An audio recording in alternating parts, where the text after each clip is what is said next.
Have you ever found yourself reading an argument and wondering if it's based on solid evidence or just a bunch of assumptions? Today, we're going to talk about how to identify assumptions in an argument.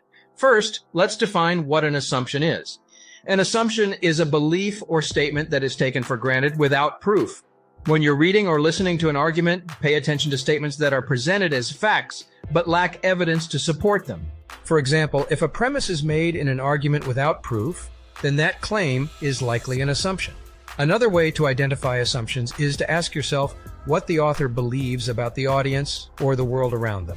For instance, if an author thinks that all people want to live in big cities and that this is the best way to live, then the author is likely to make several assumptions about this belief without testing its veracity.